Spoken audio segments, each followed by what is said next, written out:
Okay, I believe we are live. Welcome everyone to Weekend Wine Down with Business Coach Nancy. I brought my wine glass to my new location. They moved my technology today, so if you hear an echo, it's because I have nothing else here besides my desk and my TVs, but it's working, so I'm happy.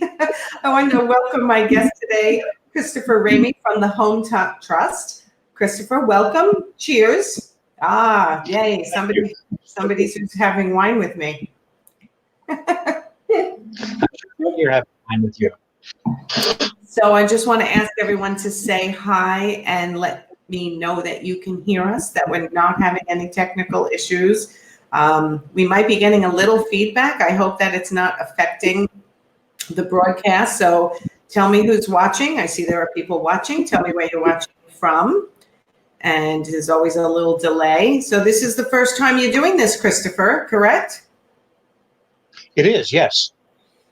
Have you done Facebook Lives before?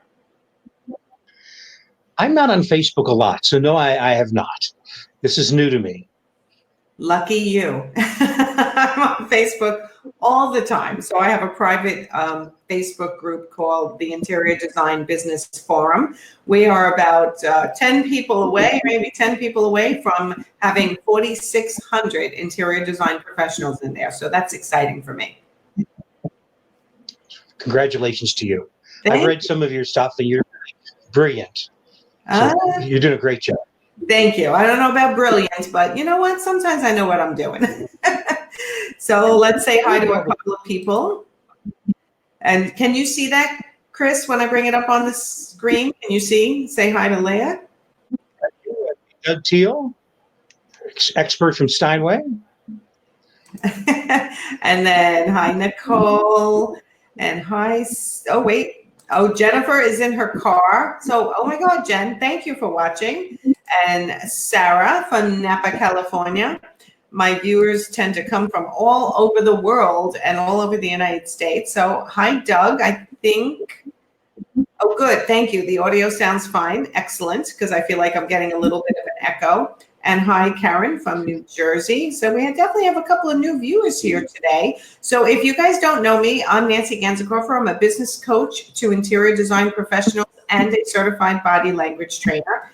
Yes, certified body language trainer. That's actually a thing. And I help people with their presentation to both business relationships and personal relationships, believe it or not, because your body language sometimes means more to how you're perceived than what you're saying, which a lot of people don't know. It actually is proven that it means more to the person you're standing in front of. So I'll be coming out with more trainings on that because I haven't done any trainings yet, but I do a lot of live presentations on that. So let's get right into it, Chris, because the Home Trust came to my attention probably about 1.5 or 2 years ago through one of my clients. And it's such an interesting concept to me, which is using a luxury business strategy instead of a design strategy to attract what everybody wants to be their ideal client. These clients who are luxury market and they appreciate the service of interior design. Correct.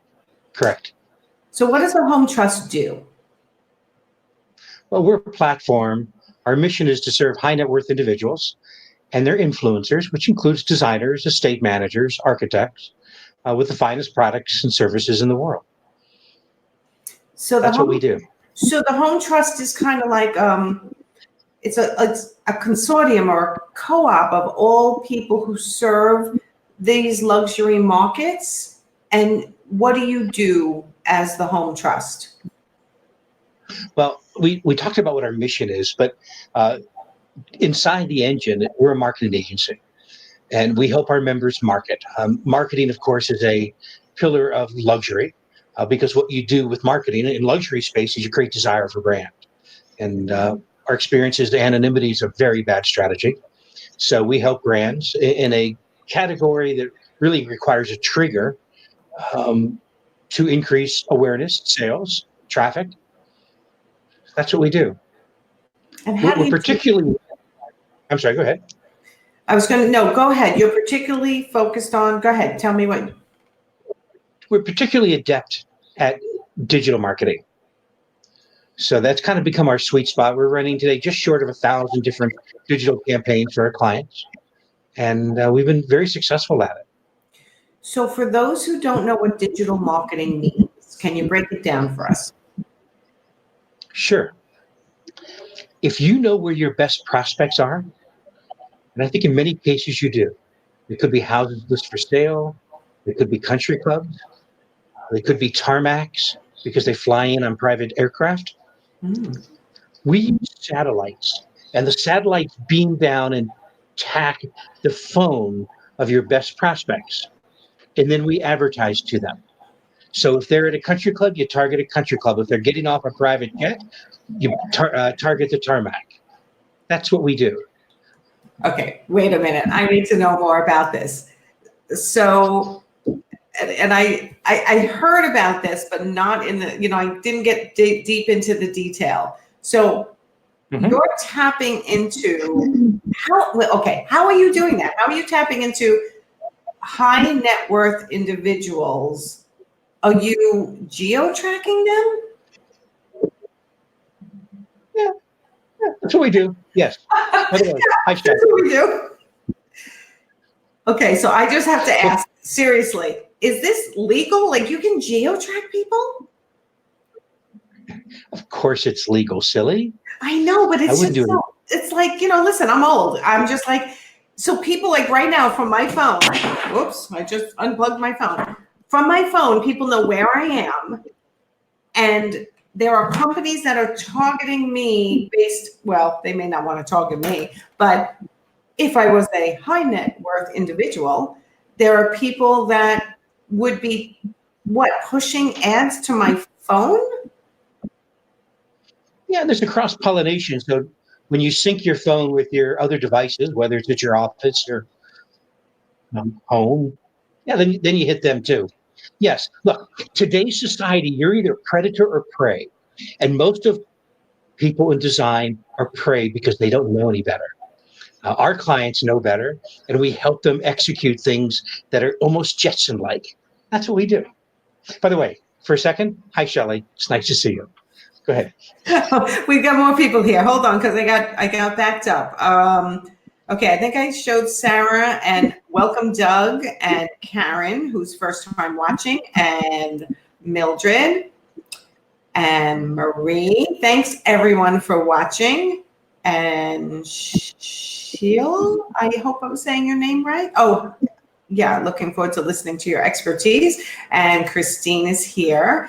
So thank you everyone for watching. We're talking about using luxury business strategy to market yourself. So I need to go back to this. I need to go back to this geo tracking because it really is, like you said, it's like Jetson-like. It's the same technology as Uber. Your phone has location device. You opt in or opt out. Most people don't opt out, and it gives us the opportunity to give them marketing they need to know. So people who land a private or on a private jetway, let's say, because they own a private jet. When people are at a country club. When people are at, let's say 5-star restaurants, and your company tracks these individuals and make sure they're seeing through their internet, through their device, their phone, the people who could help them live their lifestyle. We even follow them so that we know when they go into your studio. It's because that's a conversion. They've become a client. Yeah, it's a lot of fun. Oh my God. It's very interesting to me. So I got to go back to this. So you have the technology that tracks certain locations? Mm-hmm. Yes. It's just like Uber. You turn your phone on and why apps are free? Your apps are free because when your phone comes on and your app is open, it starts looking for satellite signals. They're outing you. They're telling people, this is where I am, advertise to me. It's fun. Really? It's fun. So how do you find, go ahead. No, go ahead, please. How do you find how do you pick the locations where you stalk people? Where you know where they are? Do you just like go nationwide? I mean, you're nationwide or are you worldwide? We have about 500 member locations in over 20 countries. Not every country, it's not legal in every country. Okay.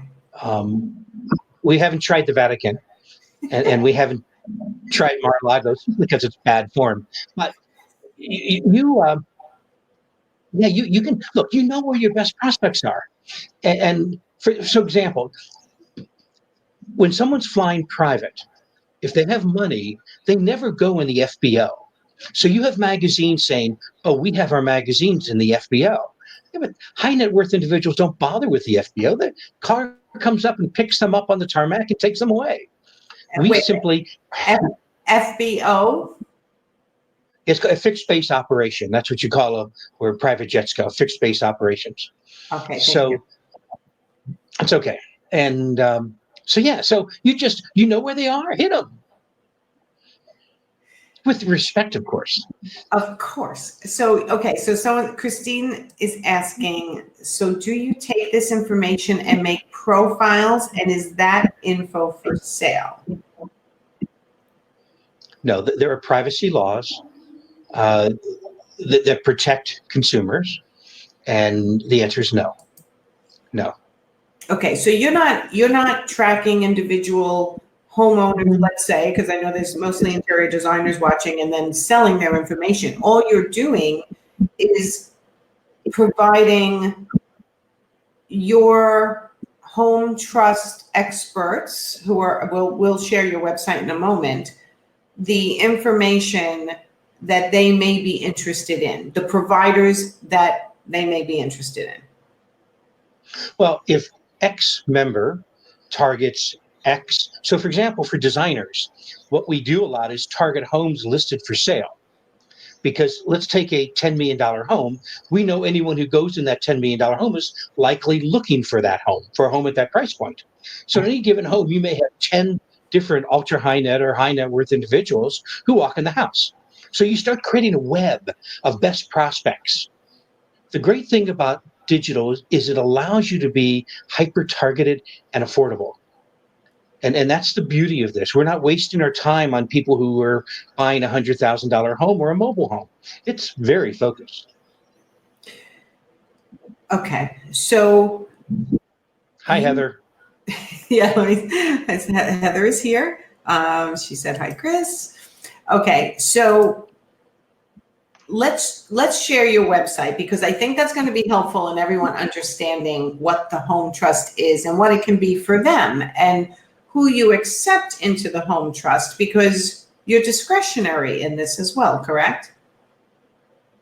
Yeah, we only allow those in who don't need us. We're probably the only other organization that's ever been created for people who don't need them. Our focus is really those who serve high net worth and ultra high net worth individuals. By the way, this is a consumer site, so when you see it, it won't be obvious what we do. And to that point, let me share. Three of my former clients, when I ran the Luxury Marketing Council, are leading hotels of the world, Virtuoso, and Luxury Portfolio. So what we've done is taken a proven model and launched it in the home category. That's Michelle Workman. You probably know her. And that's Beagle Stone. If you know Beagle Stone, extraordinary. That's a lakeside home. It's kind of fun. Everyone should have a lakeside. Oh, this is a builder in Napa Valley, Jim Murphy and Associates. So we have a lot of great clients. Okay, so your clients are the people who are on your website serving the luxury markets, and you're Yes. a marketing firm that then specifically targets luxury buyers and puts in front of them people who serve and who are on or are part of the home trust. Yes, with one little change. Our focus is high net worth and ultra high net worth individuals. Luxury in itself is a business model very different from design. So we separate the two, and that's how we're different from the design market. Frankly, the design market is going down market. It's being pulled down market by Wayfair, Restoration Hardware, and all these other brands that are trying to hit price points, try to sell online.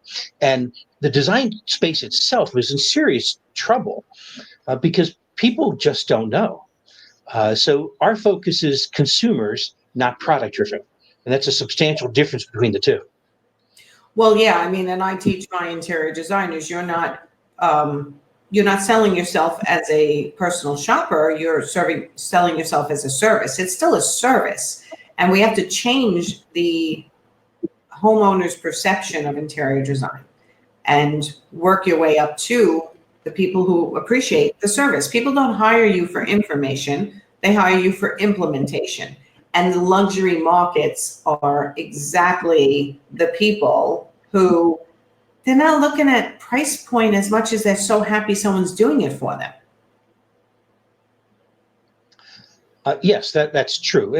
But there's a lot to it too. There's wealth has grown faster than sophistication. And they recognize that. They want that promise. Status is still important. Clotaire Pie calls it civilian stripes. A designer provides civilian stripes and the understanding that what's being created in their home not just reflects their home, but it reflects sophistication and pride for that consumer.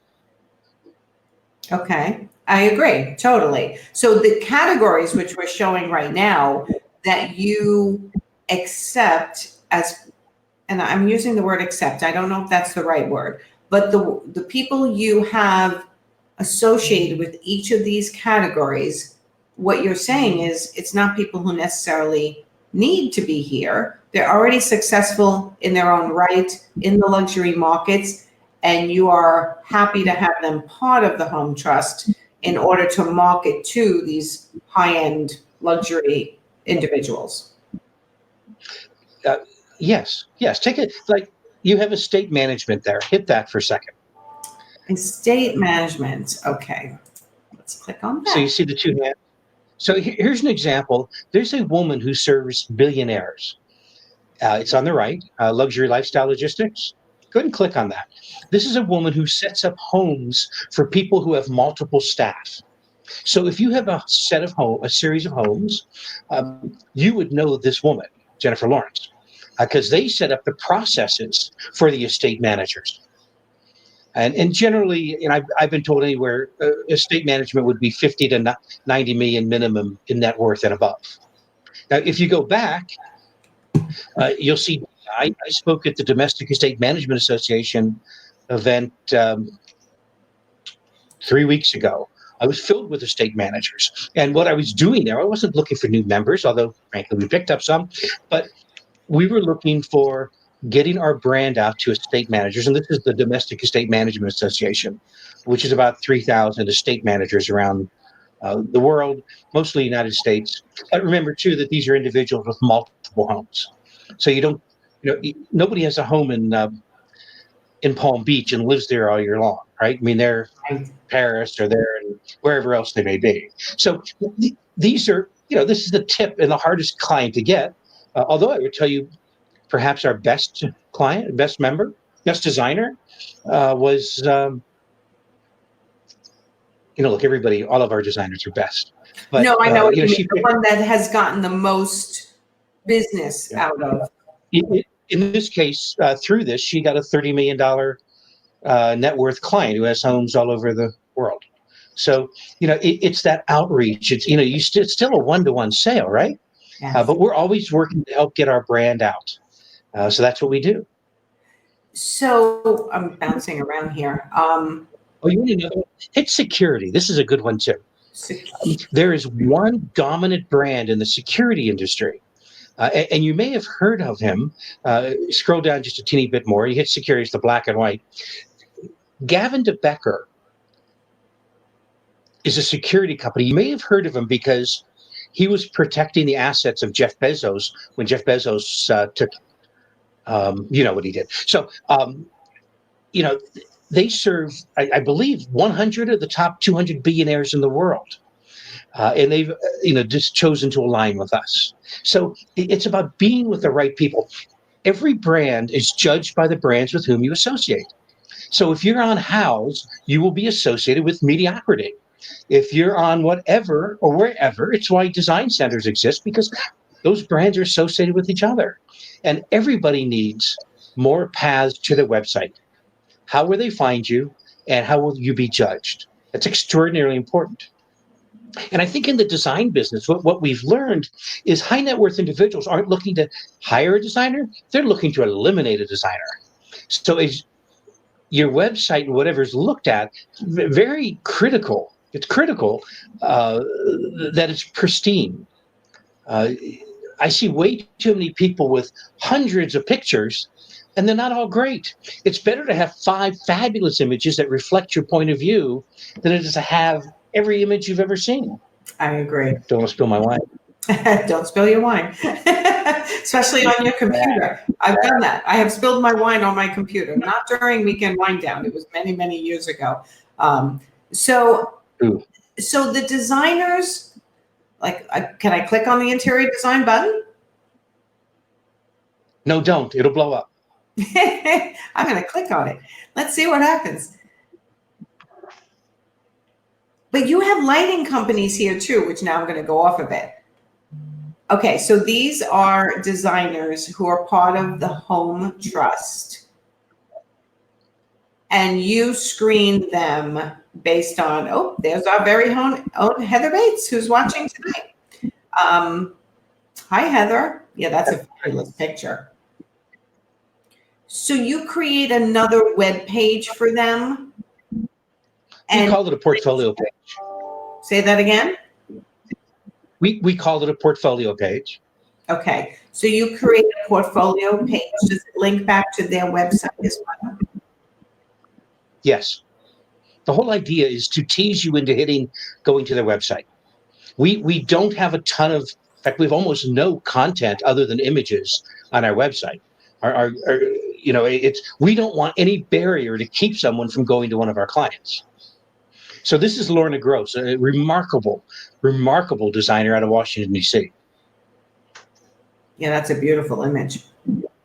All her images are beautiful. Yeah, that's my branding color, so I'm particularly attracted to that. So you put images on a bowling alley in somebody's home. Yeah. Everyone should have one. Yes, they should. I'm working towards that. Did you know that? I'm working towards that. Do you have that in your home? I think we'll get there. Yes. Wow. So the Home Trust puts your luxury brand people in front of high net worth individuals. One way you do it is through the geo tracking and pushing, I guess, ads. Are you pushing ads for specific categories, or you push so they see the Home Trust where luxury is served or something like that? Well, what is it? What are you actually sending to their social media or ads to their apps? What actually happens? Most of the marketing that we're doing is for our members, and the click or call goes directly to our member. Again, we don't want any intermediary. We want to get them to our members' site as quickly as possible. We do our own marketing that's usually geographic. In other words, in Palm Beach, we did the Kips Bay House last year. We have running things going on in Naples, Florida, because we have enough members in these markets. So, we try to find other ways to help our members grow. That's by the way, if you were staying at a Four Seasons, which 2 million will stay during this one publication, you'd see our full page ad here. However, it's a collaborative ad. Our members are paying for it, and they get a plug there. So, it's a little bit like, remember in the old days when they had publications in airlines, and you would see the best doctors in the world?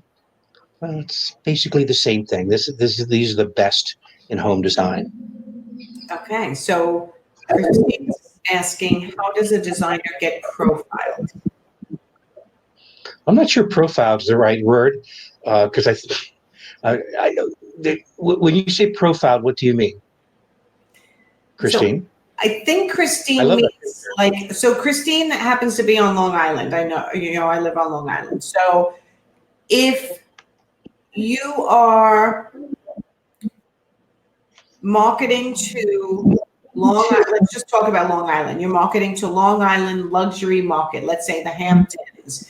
How would you decide whether if Christine was part of the Home Trust and so was another Long Island designer, and correct me if I'm wrong, Christine, type in more clarification. I know it's a little delayed, I know. How would Christine know that she's being highlighted to that person who flew in by helicopter into the Hamptons and is going into their high net worth home, or going and buying, a luxury car? And like, how would she know whether she's being highlighted versus, let's say, another Long Island designer who's part of Home Trust? Sure. First off, most of that marketing that's broad-based like that is we have a specific page for. So if you knew the insides of our website, we have specific pages for anything we do, and it would be for everyone in that geography. So when we did, for example, Kips Bay House in Palm Beach, I think we had 20 some members on that page. But then we were able to count, I believe the number, it was over 50 people walked into one of our member locations after that. Is that I hear a sound in the back. I'm not hearing that. Okay, good. The other piece to it is, in the luxury space, we execute luxury strategies. And one of the basic tenets of luxury is that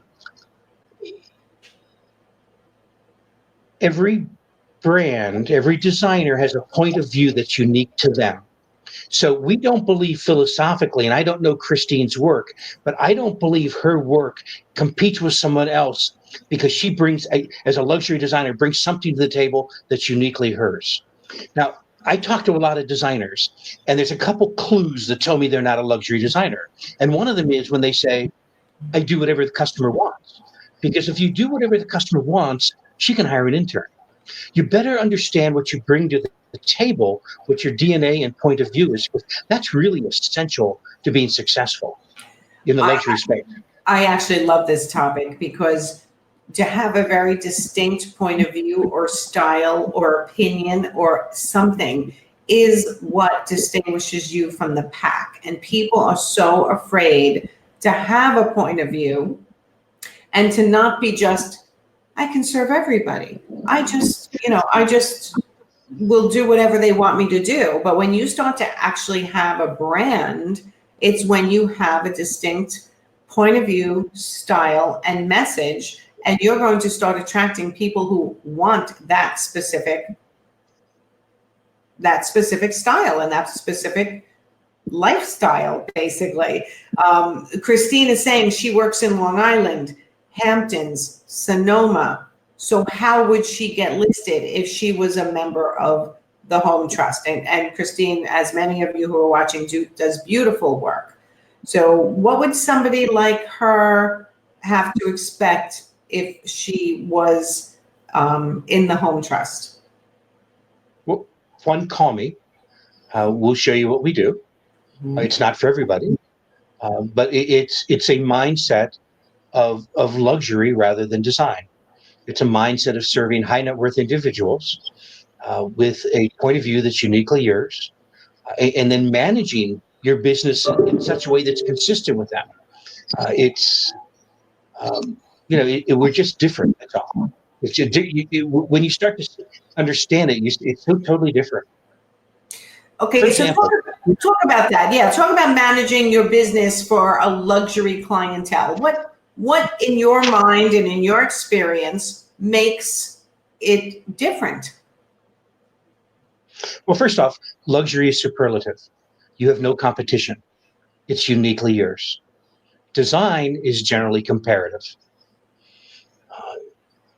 That's a big piece of it. Uh, Design is driven by word of mouth. Luxury is driven by marketing and creating desire for your brand. If you don't advertise, you can't create desire for your brand. Louis Vuitton and Chanel don't have to advertise. Everybody knows their brand, but they do because they understand as a luxury brand, they have to create desire for their brand, or they just become another premium brand. But they do advertise. They do because they understand that desire for their brand is paramount. Most in design don't. I read a thread the other day on Facebook. It was about when nobody markets. This is why Wayfair and RH are winning the battle because they're buying the mind of consumers who don't know any better. Right, but the home trust is completely different from the average homeowner, which there's nothing wrong with the average homeowner, but you're focusing on people who want the name, want the recognition, want the, I don't know, how do you say it? They want that every single thing that gets put into their home is of the utmost quality and it's got a name. I don't think that's true. I think everyone has a value calculus, and some things are important and some things aren't. So I think having certain things and having that one hero item is really important to them because you don't really sell to the affluent, you fascinate them, and they choose to buy from you. If there's one commonality amongst the affluent, is they are aggressive savers of money. Yes. So we can't put this into this big ball and say, well, they're rich, they're a luxury buyer. They're not. In fact, I was quoted in yesterday's Luxury Daily, separating the two. There are affluent buyers and there are luxury buyers. Just because you have money doesn't mean that you are a luxury buyer. You're still judicious with the value proposition of who you are and what you do. So no two are alike, and you can't fall into this hole saying, well, they're rich, so they'll spend the money. That's just not true. Another piece of statistic I've learned from Pam Danziger, who you may read on Forbes, she's a business partner of mine, is that there are more people who are $1 million, let me qualify that, more in the top 10% who own a home under $500,000 than own a home over $1 million. Interesting. So you can't always go by statistics to understand it, the market. And to that point, most of the research on high net and certainly ultra high net worth individuals is bogus because, frankly, very few people worth $50 million are willing to sit down and fill out a survey. But there's a whole hell of a lot of people worth a couple $1,000s who want to pretend like they are. And, I'm worth $3 million. Let me tell you what I think. So be very careful in the data in the surveys you see.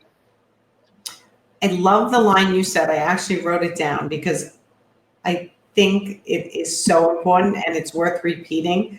You don't sell to them, you fascinate them.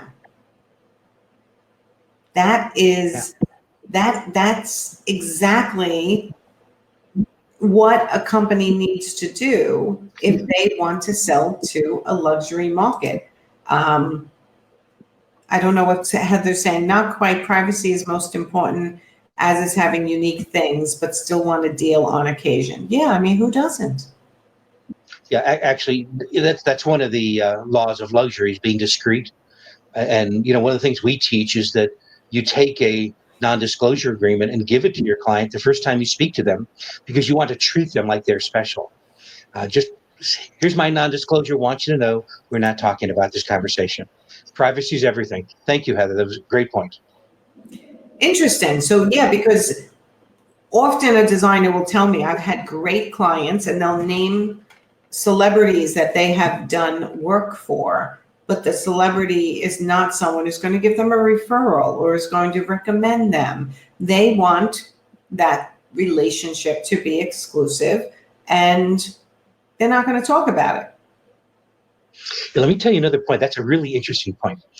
We did research with Unity Marketing, Pam Danziger, I mentioned a moment ago, with over 500, I believe, 600 designers. And one of the things we learned is that social media is a turnoff to most high net worth individuals because they value their privacy and being discreet. So when they see people out there too much, it's a turnoff. And we had responses coming back saying, we lost clients because they don't want to see us all over social media. That's okay. So here's, as a business coach, I'm going to say, well, then how do you get from point A to point Z working in the luxury markets if you're not going through the line, right? You start out as a baby designer and then you work for years and you build a portfolio. How do you break into the luxury market if you're working direct? Well, it's catch-22, right? So you're in the luxury market, but you can't take pictures. You can't say who your clients were. Everything's secretive. So how do you build a brand as a designer in the luxury markets then? You're found in the right places. Be found in the right places. Marketing first. Aligning yourself with the right brands. If you have a blog or you do anything, make sure it's consistent with an affluent consumer. It's never about discounting. It's never about mid-market brands. It's always about elevating yourself so that you're accepted by your best prospect. Every touch point matters. But you still have to get there. It's not like a baby designer can jump into the luxury markets, is my point. It's very hard for a baby designer just coming out of school to jump into the luxury markets. Would you agree? Yes, of course it is. Work for the right people. Don't jump into your own company so quickly. Be aligned with designers of merit. Be in bubbles where there's wealth. It's a lot easier to be marketing to high net worth individuals in New York City than it is in my hometown, Pittsburgh. There's just not as much wealth there. It's harder to break into it. If you follow L2, one of Galloway's keys to successful young adults, is move to New York City. I'm not going to say move to New York City, but I will say be where you can be found and have a gorgeous website. Having a gorgeous website is definitely key. It makes me think of this story. So I coached a girl who was a designer who was in Vail, Colorado, and she worked on everyone's vacation homes, their ski homes, their ski chalets, and when she flew to New York with one of her clients to go to a design show, she flew back. She just said, you know what? I'm just going to fly first class because I want to. I'm tired. And I was like, brilliant, actually. And she flew first class home. And the guy she sat next to, him and his wife, ended up becoming clients of hers. So it's very hard, though, when you don't have, I'm getting blurry on my screen here because I'm moving. It's very hard to, when you are trying to break into the luxury markets, walk in the same shoes in the same places that your potential clientele, where they hang out, like where they are. And that was one of the things she did, was fly first class, and that worked for her that one time. But you can certainly do that 5 times and not meet anybody. So it's hard. Yeah, that's expensive. Chris just made a comment that I think is really valid. Find others who are working the luxury client, house managers, vineyard managers. So I think here it is. It's a great point. I think that you have to be aligned with these individuals. By the way, the last Domestic Estate Management Association event, I don't think a single interior designer was there. You'd have found some other great clients who serve them, and including many home trust members. But you got to be in the game. Got to be in the game. You got to be in the game. It's so true. And these are great ideas that everyone is saying, like where you've got to be where your potential clients are. And what you're saying is that the home trust is where They are. You make sure, your company makes sure that you're where they are and you promote to them on a regular basis. However you do it, print, geo tracking, all different methods. And you also have, remember, your brand is one of our pillars of luxury's brand is sacred. You can't be found in places that demean your brand. And I'm not going to say who I'm referring to, but there's a lot of places you don't want to be seen next to. Interesting. Don't go just because it's free. You know, it's reminding me of what I used to tell my kids, that you are, you know, for the people you hang out with. So to create the relationships with people who are where you want, how you want to be perceived, those are the people you want to surround yourself with. Yeah. What was Felicity Huffman? I heard her speak at American Express Luxury Summit a couple of years ago. And one of the things she said was Hollywood's just like high school. There's cliques. And you have to be in each bubble in order to penetrate it. And that's really what we're talking about, is penetrating this market. Let me say one other thing, though. Even if it's not an affluent consumer, having that one really special piece in someone's home is meaningful because it'll help define who you are. And even a middle market client can afford one thing really special. So don't think everything they have is cheap. People do buy high and low. You know, find that one thing that's so meaningful to them. I have them in my home. I bet you have them in your home. And it helps define that designer. So look out for those things. They don't have to be crazy expensive. They just have to be something really special. I totally agree.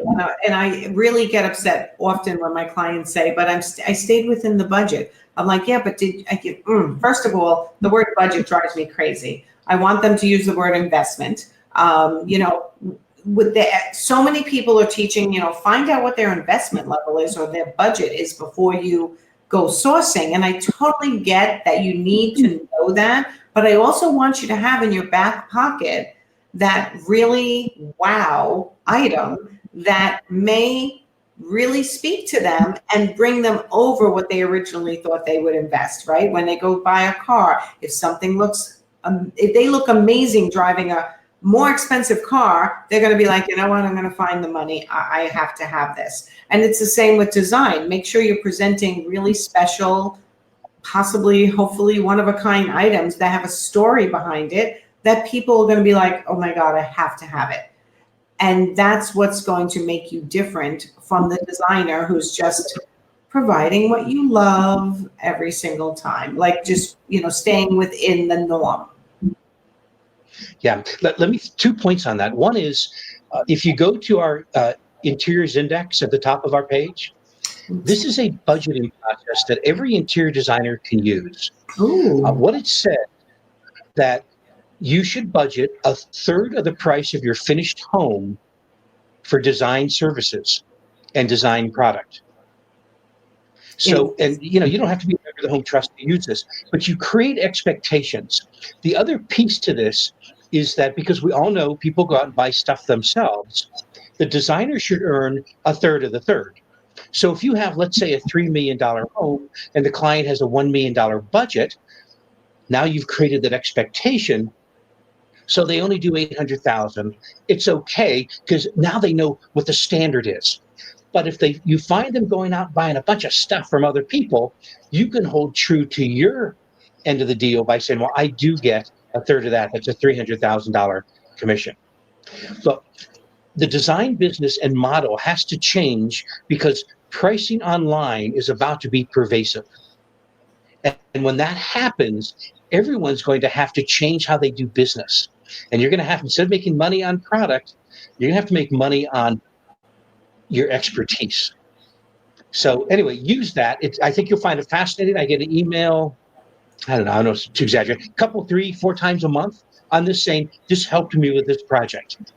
And it's simply a standard to help your client think about spending more money than what they anticipated. Yeah, I'm going to read this because I actually have a couple of clients so this is really talking about from the ground up.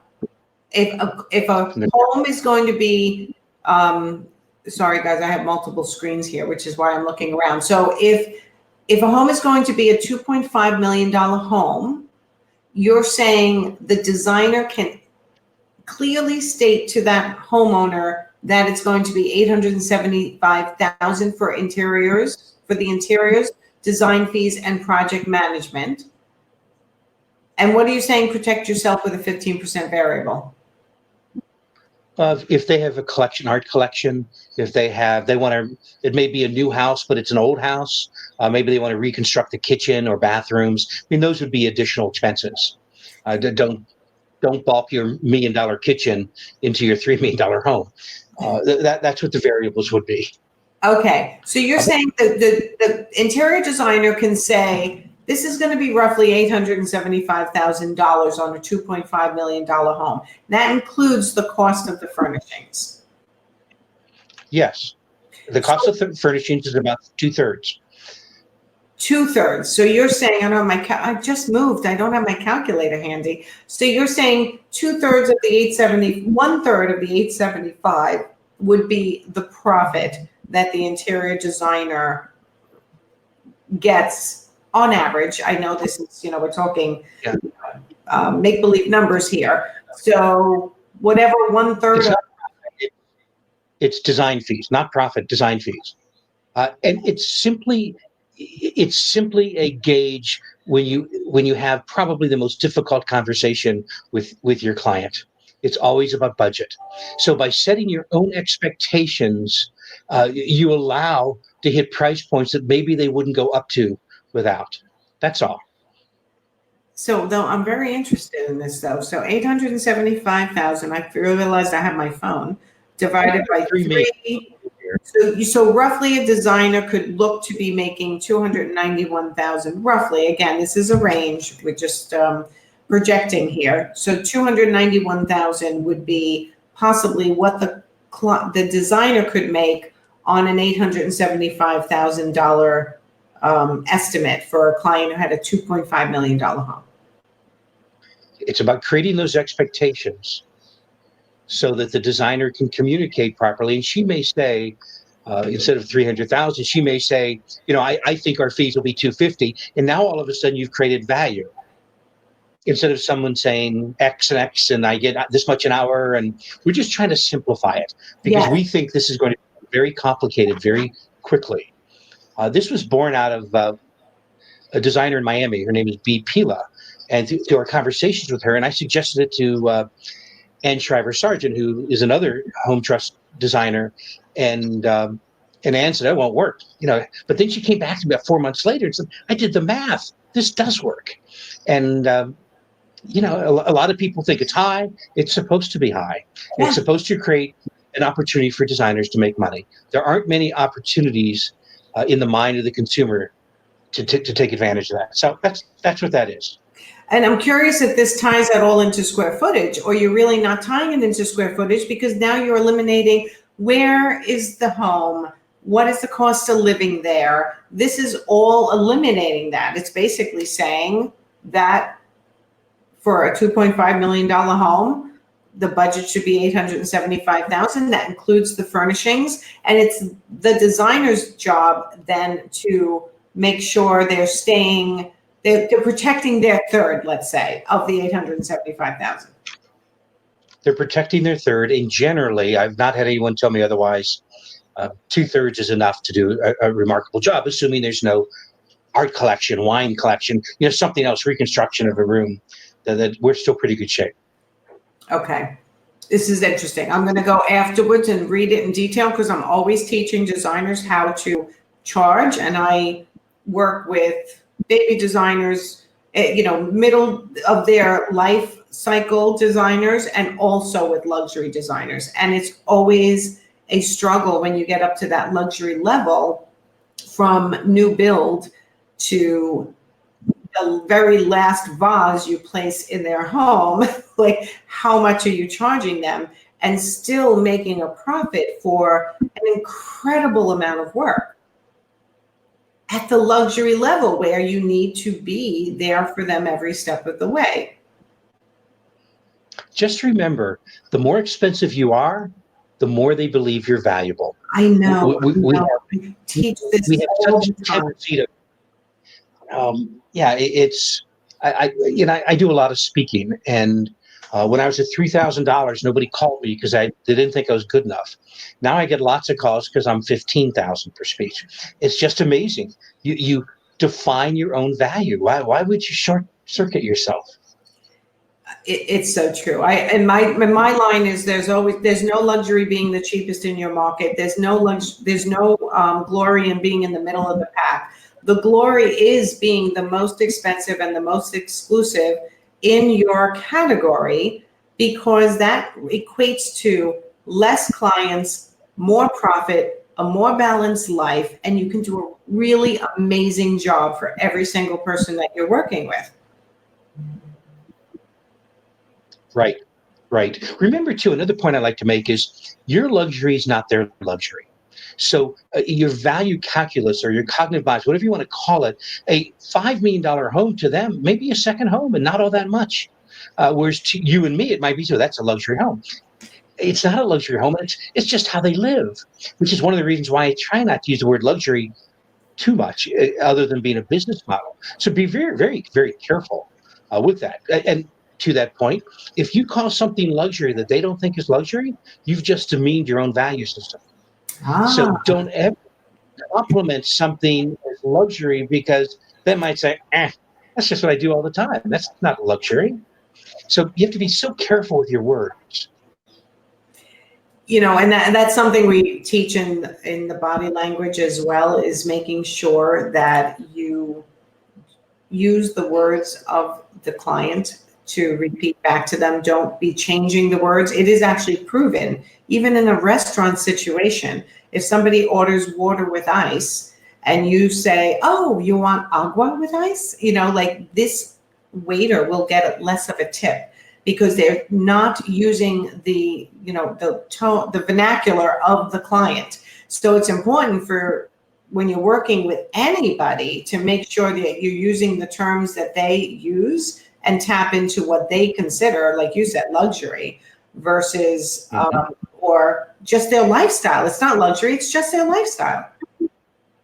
Yeah, remember, a jet is not luxury to someone who's always had one. It's just how they live. Okay, so believe it or not, we've been talking for a long time. Explain to everybody what they can do to investigate the home trust, whether it's right for them. How do they get in touch with you? And what do you look for when you accept somebody into the home trust? Well, we certainly look for referrals. We look for homes. I have designers who look at other designers' work to make sure that it's part of our tribe. We look for little things. There's certainly a mensural. We look for your, we look at everything we can. We don't promote we promote our members to designers, but we've certainly not tried to scale the design category very quickly. We're very, very, very careful about that. So even architects, for example, the 3 architects we have on our website are really the best of the best in New York and Palm Beach, where you see them there. Curry and Vogt are amazing. Fairfax and Salmons, they don't, in the past, $20 million homes above, and that's Ann Shriver Sargent and her husband. So we're very careful about that. It's what I will say, though, is when you join us, you will be amongst the best of the best. That's our promise to our members. And if you'd like to talk about it, certainly call me. So how do you, again, I'm kind of still back on Christine's question, like, how does she know that she's being shown to enough people, and how does she judge whether, like, do you have statistics on if somebody is part of Home Trust, they have received how many, is it a referral? How many clients have they gotten from it? Like, how do you track that stuff to prove? I know you're discretionary in choosing who's in the Home Trust, but how do they decide whether the Home Trust is truly valuable to them after a year of being part of it? Well, everybody joins us for a different reason. We have members who just want to be aligned with other members. We have an extensive research library on marketing and the high net worth family. We have some members are members because they want to be a leader in luxury and design. Going back to, you don't sell the affluent, you often match values. What we like to say is, you don't match price, you match values. So the leaders in luxury is about, who am I? What do I believe in? That's the whole purpose of that. But ultimately, we're a marketing organization, and you have to market. We'll give you the most advanced marketing there is, and I don't know a better way to market to high net worth individuals than nailing their homes, and we'll have the support systems behind it. But it's and we know it works too. So we look at our click-through rates. We look at how it's how they're pulling. So we try our best to help our members be successful. But it's about getting engaged, using our services, and becoming a better marketer. And what other services does Home Trust provide? I love the fact that you have, resources for them to learn marketing to the luxury markets. And what else? Well, we use satellites. We have a whole portfolio of programs, whether it's retargeting, whether it's contextual marketing. In other words, there are articles, by the way. Google has 300 categories that every article is assigned. So if you wanted to advertise only next to those articles about home and design, you can do that, because there's research that tells us that that's very more likely going to be clicked to your site because you're aligning with it. It's about being in the right magazines. One of the things we do is we have first divvies on Arc Digest pages. So you could be a full page in Arc Digest in your region for under $900. So it's all these little things, opportunistic buys, that we try to help our members to grow their business. But if you don't get engaged and you don't do anything, then I appreciate that you're there, and that's okay if you're the right designer. But my urging is, get involved, get engaged, and we'd love to help you out if you're part of the tribe. Okay, so if you're part of Home Trust, you get additional opportunities with who you're aligned with to promote further. So, I mean, I'm assuming it's costing them more than their membership in the Home Trust, but it's opportunities that, oops, here goes the dog, almost at the end of the broadcast here. She's been on my lap the whole time. Say hi, Millie. So you're giving them opportunities that they may have not gotten had they not been part of Home Trust. Mm-hmm. Yes. I couldn't say it better. Okay. We'll help you grow your brand to your best prospects. We help you grow your brand to your best prospects. Okay. And just as a final, you're looking for, if they are a designer and they are looking to consider being aligned with the Home Trust and being part of it, you're looking for designers who are where in their company life cycle? It's a very good question, because we recently have we've had some designers who've come to us who I think pretty late in their life cycle, but the market is changing so dramatically that a lot of people are frustrated. Acquiring new clients is not how it was 5 years ago. So it's challenging for everybody. And so we're not trying to grow. And, the philosophy is, you don't sell high net worth individuals, you fascinate them. We kind of sell the Home Trust the same way. I hope many talented designers are fascinated by what we're doing. But I also hope all the designers will look at it and start using our resources, our members. Everybody's online, so it's totally transparent. We have great people, and each of them are committed to serving the design trade. And that's what's exciting. There's finally a vetted group that every designer and every high net worth individual can trust. Love it. Okay, Chris, tell them where to find you, and you can always go back into Facebook and put your contact information in the contacts to make it easy for them. But if they think they are aligned with the Home Trust model, how do they get to you? Just call me. It's 561-876-8077. You know what? One of the interesting. I've had a couple of people recently say the difference between luxury and design is that luxury, those in luxury are servants. We serve clients. Design tends to be arrogant. It's sad, but I've asked others about that, and they've agreed. And we're very we serve our clients just like designers serve high net worth individuals. And do you have an email address too? Because you just gave your phone number to the internet, because I put this up on YouTube. So do you have an email also? And it's all over the internet also. It's 561, it's CPR, like a doctor, Christopher Paul Ramey, at thehometrust.com. So CPR. Okay, perfect. And if you want to go in afterwards, you go to my business page, Nancy Genzelhofer Business Coach, and you can put it in the comments. This way someone can just click on it and email you. So thank you so much for being here with me today. I definitely have a better understanding than I did before. And I hope everyone who is watching and watches on replay understands as well what the Home Trust is all about, and how, as you are, when you're in a certain stage of your company life cycle, it is probably very important for you to align yourself with people who are serving the luxury market, if that's who you want to serve. And I think this is a great opportunity for everybody. Thank you. And it's important to align yourself with whoever is serving your targeted customer. Just don't make a mistake and be in the wrong place.